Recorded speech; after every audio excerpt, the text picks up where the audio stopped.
Donald Trump!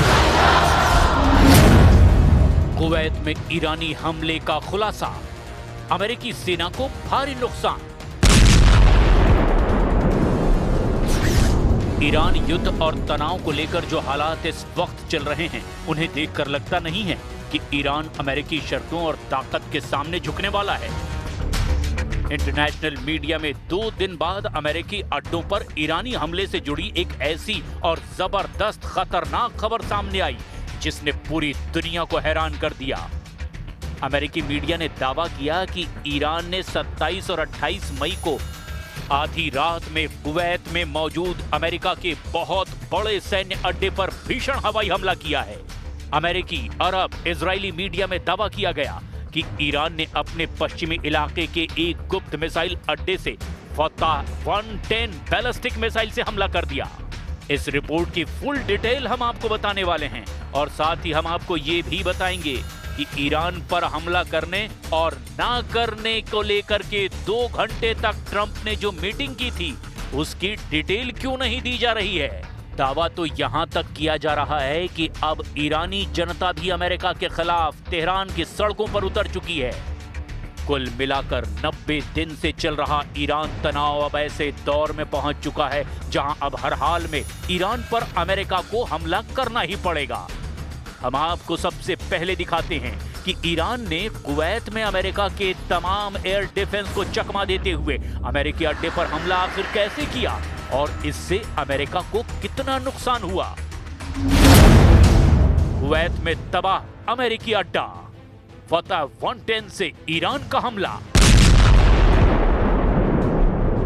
काफी धमकियों और तैयारियों के बावजूद अमेरिका ईरान को ना तो झुका पा रहा है और ना ही शर्तें मानने के लिए मजबूर करवा पा रहा है। जो खबरें आ रही है उसके मुताबिक अब ट्रंप के सब्र का बांध टूट चुका है और ट्रंप ने 2 टूक कह दिया है कि वो ईरान पर हमला हर हाल में करेंगे। सिचुएशन रूम में कमांडरों के साथ मीटिंग और उसके तुरंत बाद हमले के जो दावे किए जा रहे हैं वो स्थिति बेहद विस्फोटक हो चुकी है। इधर अमेरिकी मीडिया ब्लूमबर्ग ने ऐसी रिपोर्ट खुफिया सूत्रों के हवाले से छापी है जिसने पूरी दुनिया को सन्न करके रख दिया है। रिपोर्ट के दावों के मुताबिक कुवैत में ईरान ने अमेरिकी सैन्य बेस अली अल सलेम पर हमला कर दिया है। दावा किया जा रहा है कि ईरान ने अपनी घातक बैलिस्टिक मिसाइल से हमला किया जो काफी हद तक कामयाब रहा है। ब्लूमबर्ग की रिपोर्ट के दावों के मुताबिक कुवैत में तबाह अमेरिकी अड्डा, फतह 110 से ईरान का हमला।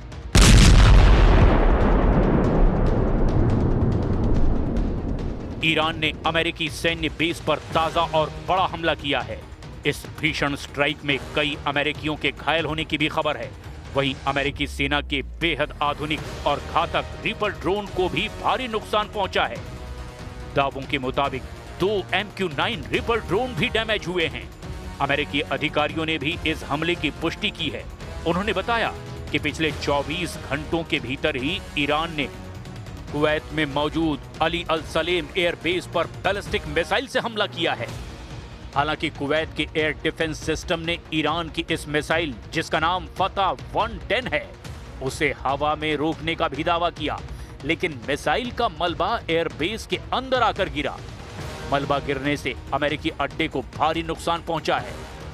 ब्लूमबर्ग ने अपने खुफिया सूत्रों के हवाले से बताया कि भले ही कुवैत एयर डिफेंस ने ईरान के फतह 110 बैलिस्टिक मिसाइल को हवा में ही इंटरसेप्ट कर लिया था, लेकिन उसका भारी मलबा सीधे अली अल सलेम एयर बेस के तकनीकी क्षेत्र पर जाकर गिरा है और इस मलबे की चपेट में आने से अमेरिका के 2 MQ-9 रिपर ड्रोन गंभीर रूप से क्षतिग्रस्त हो गए हैं, जिसमें से एक पूरी तरह से नष्ट हो गया है।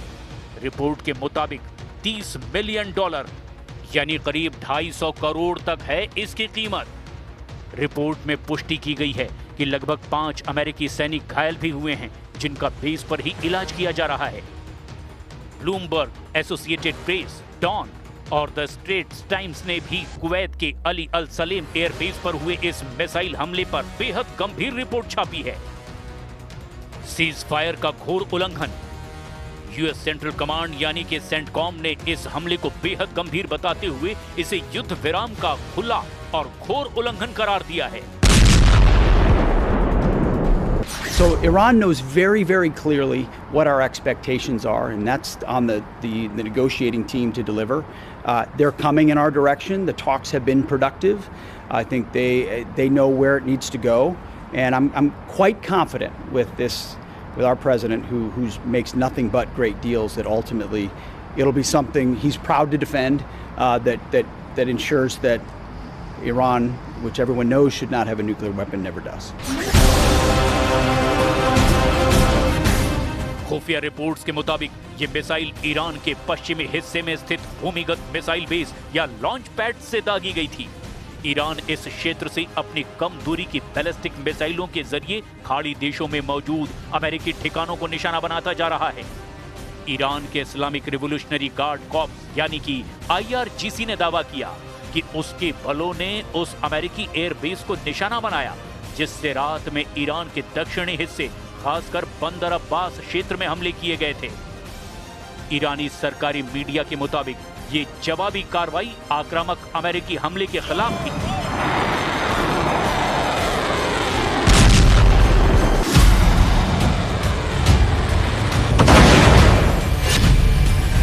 तेहरान की सड़कों पर सैलाब, अमेरिका की तबाही के नारे।